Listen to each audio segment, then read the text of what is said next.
রিমঝিম বৃষ্টির ধারা বাঙালির মনে দেয় নাড়া। ব্যালকনিতে একসাথে বসে উপভোগ করো তা মশলা চায়ের সাথে। চলো যাওয়া যাক।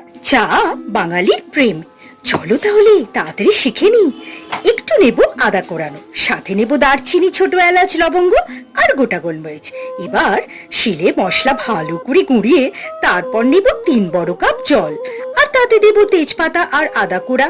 2 মিনিট ফুটলে দেব তাতে গুঁড়ো করা মশলা। 2 মিনিট বাদে 4 চামচ চা দিয়ে ভালো করে ফুটিয়ে তাতে দেব হাফ বড় কাপ দুধ।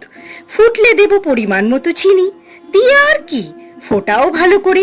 থামলে চলবে না, ফুটিয়ে ফুটিয়ে যখন সর পড়বে তবে তো মালাইদার চা হবে তৈরি। এবার কাপে বা মাটির পাত্রে ঢেলে গরম গরম চা সাথে পকোড়া, পেঁয়াজি বা বিস্কিট যেটা খুশি নিয়ে নাও আর বসে পড়ো। প্রিয় মানুষ কিংবা পরিবারের সাথে বারান্দায় আর 1 চুমুক মশলা চা আর 1 কামড় পকোড়া বা বিস্কিট।